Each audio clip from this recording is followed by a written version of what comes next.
une autre question sur les bus gratuits. Financement et fonctionnement. La gratuité des bus est dans votre programme. Concrètement, comment sera-t-elle financée? Je vous laisse y répondre. Oui, gratuité des bus à terme. Comme je le dis, on n'est pas dans la démagogie, on ne va pas dire demain on va arriver à la mairie, tout sera gratuit tout le temps. Non. Ouais. Ce que je peux promettre, par contre, c'est le jour de notre arrivée à la mairie, les bus gratuits pour les moins de 26 ans. Parce que ça, on peut le contrôler. Les moins de 26 ans, on peut leur offrir une carte municipale qui leur permettra de prendre le bus. Le tarif sera à négocier avec Keolis, qui est l'exploitant, parce qu'on va apporter du volume. Si on leur dit on vous prend X centaines de cartes, ou X milliers de cartes pour les moins de 26 ans, il va bien falloir qu'ils baissent les prix. Ça s'appelle tout simplement des économies d'échelle. Mais on devra dédommager l'exploitant. Donc ça, c'est une dépense de la mairie. Comment il est organisé, le bus? Et pourquoi je ne peux pas m'engager dans un programme à dire on fera demain le bus gratuit pour tous? Je peux dire on fera demain le bus gratuit pour tous, mais avec un certain nombre d'échéances. Mais on peut commencer par les moins de 26 ans. C'est Perpignan Méditerranée, c'est la communauté urbaine qui dresse la politique de transport, et c'est Keolis qui exploite le réseau urbain Sankeo. Donc on connaît le nom de Sankeo, mais c'est Keolis qui exploite le réseau urbain qui s'appelle Sankeo. C'est ça le montage. Moi, ce que je ne peux pas faire, c'est décider du jour au lendemain que Perpignan Méditerranée Métropole ou que Keolis va décider du bus gratuit. Par contre, le maire de Perpignan, il peut mettre la pression parce que c'est la plus grosse commune et parce qu'il peut faire jouer les rapports de force. Donc ce que je m'engage à faire, c'est premièrement, bus gratuit pour les moins de 26 ans, c'est la mairie qui paye. Deuxièmement, rapport de force. Le constat qu'on pose, pourquoi on dit ça et pourquoi on veut les bus gratuits d'abord pour les moins de 26 ans, puis pour tous? Tout simplement, quand on regarde les stats de Keolis, de Sankeo, et c'est pareil dans pas mal de villes, c'est que la gestion de la billetterie et le nombre de contrôleurs, ça coûte autant que ce que rapporte la billetterie.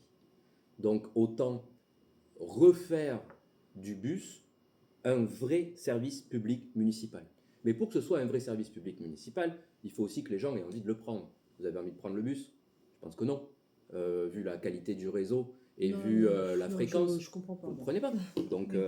il faut, pour que ce soit un vrai service public municipal, qu'il y ait aussi une amélioration de ce réseau. Mais ce n'est pas la faute que de l'opérateur. S'il n'y a pas les travaux qui sont faits pour permettre aux bus d'être en site propre, c'est-à-dire qu'ils aient leur voie à eux, à minima sur les grands boulevards, eh bien le bus va mettre plus longtemps à vous permettre de faire un trajet Perpignano-Perpignanais que d'être à pied. Bon, la voiture, c'est encore pire vu les embouteillages, mais que d'être à pied. Aujourd'hui, le bus n'a pas forcément de valeur ajoutée. Donc, pour que cette gratuité soit utile, il faut que le bus soit beaucoup emprunté. Pour que le bus soit beaucoup emprunté, il faut qu'il y ait des travaux qui soient réalisés. Des bus en site propre sur les grands boulevards et à haute intensité de service. Quand on a des bus en site propre à haute intensité de service, on a le même flux de voyageurs que le tram. Donc j'entends des candidats farfelus qui disent oui, demain je voudrais un tram. Moi aussi je voudrais un tram. Je voudrais même aller à Canet en tram, je voudrais aller faire mes courses en tram, mais il y a plein de choses que j'ai envie de faire. J'ai envie d'aller faire mes courses en tyrolienne aussi. J'ai envie de faire beaucoup de choses. Mais il faut que ce soit réaliste. Tous les gens qui me disent demain je veux un tram à Perpignan, moi je leur demanderai de me mettre les études préalables sur la table. Qu'on me dise si c'est possible, oui, quand, comment, combien. Je pense que ces gens-là sont dans la démagogie et n'ont pas fait l'effort de demander la moindre étude, alors que les bus en site propre, c'est tout à fait réalisable. À haute intensité de service, c'est tout à fait réalisable. Et après, quand on transformera les bus gratuits, quand on rendra les bus gratuits complètement dans ces configurations-là, ça sera bénéfique pour l'économie locale. On pourra aller à l'université en bus sans avoir peur d'aller en retard, on pourra aller travailler à l'université en bus, etc. Comment on fait à terme pour le financement? Oui, il y a une question de versement mobilité. Comme à Niort, comme à Châteauroux, comme à Aubagne, comme à Dunkerque. Mais là encore, ce n'est pas le maire qui décide seul. C'est pour ça que je dis que ça ne se fera pas en claquant des doigts. Le versement mobilité, ça vient des entreprises. C'est l'URSSAF qui le collecte, et c'est la communauté urbaine, Perpignan Méditerranée Métropole, communauté urbaine de 37 communes, qui va le gérer. Alors comment on va réfléchir à l'augmentation de ce versement mobilité? Parce qu'il va falloir que le versement mobilité augmente. Eh bien, on regarde les leviers qui pourraient nous permettre de faire peser ça sur les entreprises qui en ont le plus les moyens. C'est logique. On veut aider les PME, on ne va pas les saccager en leur augmentant un financement. On veut que ce soit, par exemple, les grandes surfaces qui ont largement contribué à la désertification du centre-ville, qui participent à ce versement mobilité, que ce soit les grandes entreprises qui ont des budgets RSE, responsabilité sociale des entreprises, qui puissent mettre la main à la poche, puisque de toute façon, c'est des choses sur lesquelles elles vont récupérer des impôts. Donc c'est tous ces modèles qu'on a besoin de temps, pour dessiner, en fait, parce que le maire de Perpignan, il ne décide pas de tout en claquant des doigts, et de toute façon, à la fin, c'est décidé de façon collective à Perpignan Méditerranée Métropole. Donc pour résumer, bus gratuit pour les moins de 26 ans, immédiatement. C'est un investissement de la mairie qui est indispensable pour les jeunes. Dans un deuxième temps, on met la pression sur Perpignan Méditerranée Métropole pour augmenter le versement mobilité.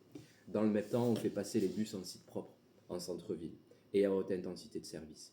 Et à la fin, on arrivera à faire payer les entreprises qui le peuvent une petite part supplémentaire en plus, qu'elles pourront récupérer par ailleurs en plus, pour avoir le bus 100% gratuit.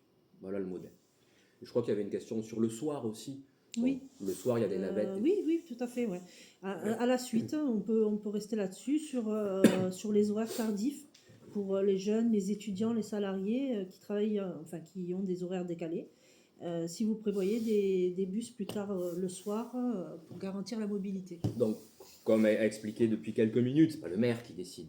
Il y a la communauté, il y a Keolis, etc. Il y a tout un tas d'acteurs qui font que les choses sont plus compliquées. Mais oui, c'est possible. Mais on va pas mettre des bus de 60 personnes avec un chauffeur exprès qui va tourner toute la nuit. Il y a un système de navettes gratuites pour aller à l'aéroport, par exemple. Alors, pourquoi pas avoir ces petites navettes? Moi, je trouverais ça tout à fait normal qu'il y ait des navettes qui aillent, s'il y a des examens à l'université jusqu'à 21h, qu'il y ait une navette gratuite qui aille à l'université à 21h, qu'il y ait une navette gratuite qui aille à Techno Sud le soir, qui aille à Saint-Charles récupérer les gens qui travaillent la nuit. Ça, c'est tout à fait envisageable. Et ça, c'est un coût minime. Donc oui, évidemment, dans le modèle qu'on prévoit de transport pour plus tard, il y aura ces possibilités-là.